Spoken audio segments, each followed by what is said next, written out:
Docteur Mohamed El-Biaï, voilà, si vous pouvez vous présenter. Bon, ben, écoutez, merci de m'avoir invité déjà. Donc je me présente Mohamed El-Biaï, j'ai 60 ans et j'ai fait toutes mes études ici en Algérie, donc jusqu'au niveau d'ingénieur. Et ensuite, je suis parti en France pour faire un doctorat en mathématiques et traitement du signal. J'ai enseigné pendant 4 années en tant que maître de conférence à l'université de Compiègne, dans la spécialité d'électronique et traitement du signal. Et puis j'ai rejoint le groupe Thomson en tant que chef de projet pour le projet de la télévision haute définition. Et ensuite responsable de la recherche du groupe Thomson. Durant cette période, j'ai développé la compression du signal, donc ce qu'on appelle maintenant le MPEG-2, avec toute son algorithmie en temps réel et toute la partie de transmission. Cela nous a valu le dépôt de 5 brevets et à peu près 25 à 30 articles scientifiques sur le domaine de la télévision et du traitement du signal. Voilà, si vous pouvez nous parler du MPEG-2 et ce qu'il a apporté, bon, la compression des images, oui, et ce que cela a apporté pour l'audiovisuel. Alors, vous savez que dans la vie, nous sommes envahis par des signaux, que ce soit des signaux acoustiques ou des signaux mécaniques ou des signaux électroniques ou tels que les signaux de type faisceau hertzien. Ce sont des véhicules d'information qu'il va falloir d'une part transmettre et recevoir et les interpréter. Alors ça devient le traitement devient de plus en plus compliqué lorsqu'il s'agit des signaux porteurs d'une grande quantité d'informations telles que la vidéo et l'audio. Donc au niveau de la vidéo et de l'audio, lorsqu'on est dans un système de télévision standard, on pouvait passer les chaînes de télévision, on pouvait passer de l'information avec des récepteurs, tant bien que mal, mais ça passait très bien.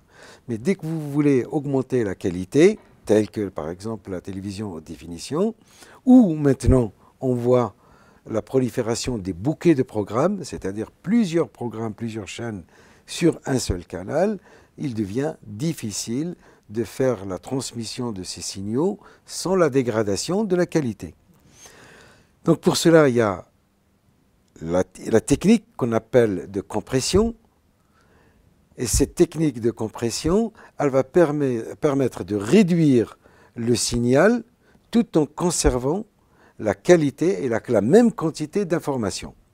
Donc c'est un phénomène réversible qu'on envoie à l'émission, on comprime, on transporte avec un minimum de débit et à la réception, on reconstruit pour revoir le signal de qualité comme il était à l'origine. Donc ça, c'est la technique de compression. Alors, donc, nous avons développé ces algorithmes-là de MPEG-2 et au fur et à mesure que la technologie avance, on va de plus en plus vers de nouvelles normalisations, des recommandations.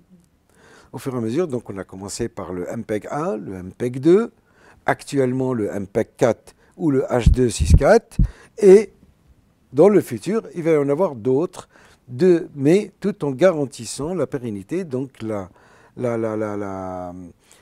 compatibilité entre ces différents systèmes, de manière à pouvoir transmettre encore plus de l'information. C'est-à-dire que l'information de base, elle doit être inaltérable, quelle que soit la méthode de compression qu'on pourra utiliser. Bien sûr que dans cette transmission, avec ces différents respects de ces différents formats, il y a également aussi, pas seulement dans l'audiovisuel, mais aussi dans le médical. Dans le médical, vous avez aussi des images médicales que vous transmettez. On parle maintenant de tout ce qui est télémédecine. Donc vous êtes dans un coin et puis de l'autre côté, des professeurs qui peuvent vous assister et peuvent vous guider. Et pour cela, il faut envoyer une image la plus parfaite, sans dégradation, donc d'où vient encore la compression qui doit être rigoureuse et vraiment sans perte de la moindre information, parce que celui qui est de l'autre côté, il doit voir le moindre petit détail pour pouvoir éventuellement conseiller celui qui opère. Donc en évoquant l'application médicale, vous avez mis en place ou créé un fauteuil Oui. médicalisé Oui. qui envoie tous les signaux du corps humain pour un diagnostic médical. Alors, exactement. Donc, nous avons développé un fauteuil télémédical. Imaginez que c'est un fauteuil muni d'un ensemble de caméras, donc de capteurs de caméras. Donc, sauf qu'au lieu que ce soit des caméras, ce sont des capteurs non invasifs, tels que l'électrocardiogramme, la tension artérielle, le poids, l'oxymétrie, enfin il y a tout un... la spirométrie ou l'échographe, des choses comme ça. Donc tous ces éléments, tous ces capteurs non invasifs sont intégrés dans un fauteuil et permettent de récupérer les signaux émis par le corps du patient, les traiter et les transmettre vers l'hôpital le plus proche ou un centre spécialisé pour établir le diagnostic. Donc vous voyez que là aussi, cette technique de compression, elle doit être très rigoureuse, de telle sorte à ce qu'on ne puisse pas perdre la moindre information, sinon le diagnostic serait erroné. Oui. Et ce fauteuil, il est commercialisé ou... Alors, le fauteuil, on est actuellement au stade de 4 prototypes qui sont installés dans les hôpitaux d'urgence. L'objectif, c'est de pouvoir le commercialiser d'ici la fin d'année 2015.